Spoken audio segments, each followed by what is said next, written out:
नमस्कार, आप देख रहे हैं इंडिया डेली का डिजिटल प्लेटफॉर्म और मैं हूं आपके साथ तानिया त्यागी। सोचिए एक ऐसा दिन आए जब अमेरिका, जी हां, अचानक ऐलान करे कि जो भी देश रूस से तेल खरीद रहे हैं वो अब अमेरिका का दुश्मन माना जाएगा और इस लिस्ट में भारत और चीन जैसे देशों का नाम भी शामिल कर लिया जाए। अब सोचिए भारत पर अमेरिका आर्थिक प्रतिबंध लगा दे, डॉलर महंगा हो जाए, तेल की कीमतें आसमान छूने लगे और देश की अर्थव्यवस्था पर अंतर्राष्ट्रीय दबाव बढ़ जाए। ये सब एक डरावनी कल्पना जैसा लगता है, लेकिन डोनाल्ड ट्रंप के हालिया बयान को सुनने के बाद ये खतरा अब सिर्फ कल्पना नहीं बल्कि एक संभावित हकीकत बनता जा रहा है। दरअसल अमेरिका के राष्ट्रपति डोनाल्ड ट्रंप ने रविवार को एक अमेरिकी TV show Meet the Press में साफ कहा कि वो रूस पर दूसरे चरण के प्रतिबंध लगाने जा रहे हैं। जब उनसे पूछा गया कि आप रूस पर नए प्रतिबंध लगाने की तैयारी में हैं, तो उन्होंने बिना झिझक जवाब दिया, yes I am doing it, यानी मैं ऐसा कर रहा हूं। ट्रंप के इस एक वाक्य ने पूरी दुनिया में खलबली मचा दी। ये संकेत है कि अगर ट्रंप फिर से सत्ता में आते हैं तो रूस के खिलाफ आर्थिक मोर्चे और भी आक्रामक होने वाले हैं। जी हां, लेकिन इस कहानी में असली ट्विस्ट तब आया जब ट्रंप के बयान के तुरंत बाद अमेरिका के वित्त मंत्री स्कॉट बेसेंट ने भारत और चीन को सीधे तौर पर निशाने पर ले लिया।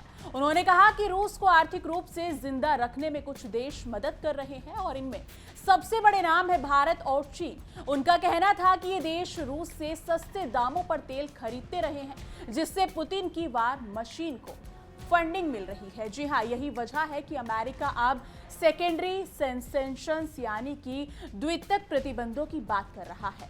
अमेरिका का दावा है कि अगर रूस के साथ व्यापार करने वाले देशों पर भी सख्ती की जाए तो रूस को अंतर्राष्ट्रीय मंच पर अलग थलग किया जा सकता है। इसके तहत अमेरिका पहले ही भारत पर रूसी तेल के आयात पर 50% टैरिफ लगा चुके हैं, लेकिन बात अब सिर्फ टैरिफ की नहीं बल्कि अब दबाव इस बात का है कि भारत या तो रूस से तेल खरीदना बंद करे या अमेरिका की सजा भुगतने को तैयार रहे। भारत ने इस पूरे मामले में सधी हुई लेकिन स्पष्ट प्रतिक्रिया दी है।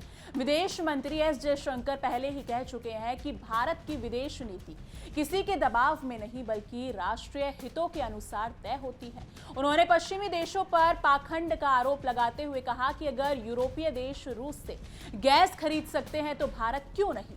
भारत का मानना है कि अगर उसे सस्ते दामों में ऊर्जा मिल रही है तो वो अपने नागरिकों के लिए सस्ता पेट्रोल डीजल सुनिश्चित कर सकता है और ये उसका हक है।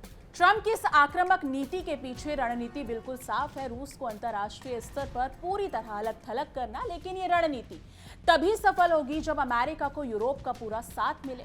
अगर यूरोपीय देश, खासकर जर्मनी, फ्रांस और यूके अमेरिका की इस नीति में साथ आते हैं तो रूस पर असली दबाव पड़ेगा। लेकिन अगर यूरोप पीछे हटता है तो अमेरिका अकेला कुछ खास हासिल नहीं कर पाएगा।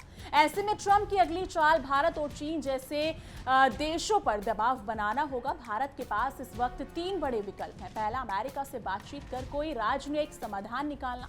दूसरा, रूस से तेल खरीद जारी रखना लेकिन भुगतान के तरीके में बदलाव कर लेना, जी हां, ऐसे कि रुपये, युआन या डिजिटल करेंसी। तीसरा, देश के भीतर ही वैकल्पिक ऊर्जा स्रोतों पर निवेश बढ़ाना ताकि भविष्य में बाहरी दबाव का असर कम हो। लेकिन इन सबके बीच एक बड़ा सवाल ये भी है कि ट्रंप का ये सब कहना सिर्फ चुनावी राजनीति है। अमेरिका में अगले साल राष्ट्रपति चुनाव है और ट्रंप फिर से मैदान में है। उनका अब तक राजनीतिक इतिहास बताता है कि वो हमेशा अमेरिका फर्स्ट की नीति पर चलते हैं और विदेश नीति को भी इसी एजेंडे से जोड़ते हैं। इसलिए हो सकता है कि ये सब बयान सिर्फ जनता को दिखाने के लिए दी जा रहे हो ताकि वो खुद को एक मजबूत राष्ट्रवादी नेता के तौर पर पेश कर सके। मगर अगर ट्रंप चुनाव जीत जाते हैं तो ये रणनीति कागज से बाहर आकर वास्तविकता में बदल सकती है और अगर ऐसा हुआ तो भारत को एक बार फिर उस नाजुक कूटनीतिक रस्सी पर चलना होगा जिस पर वो दशकों से संतुलन बनाए हुए है। एक तरफ अमेरिका और पश्चिमी दुनिया और दूसरी तरफ रूस, जो भारत का पुराना और भरोसेमंद सहयोगी रहा है। तो सवाल ये उठता है, भारत क्या करे? क्या अमेरिका के दबाव में आकर रूस से दूरी बना ले या फिर अपनी स्वतंत्र विदेश नीति को बनाए रखते हुए वही करे जो देश के लिए फायदेमंद है? ये फैसला जितना राजनीतिक है उतना ही आर्थिक और रणनीतिक भी है। अब जरा आप बताइए कि आपको लगता है कि भारत को रूस से तेल खरीदना बंद कर देना चाहिए या फिर ट्रंप के दबाव को नजरअंदाज कर देना, अपनी नीति पर कायम रहना चाहिए। नीचे कमेंट सेक्शन में अपनी राय जरूर साझा कीजिएगा।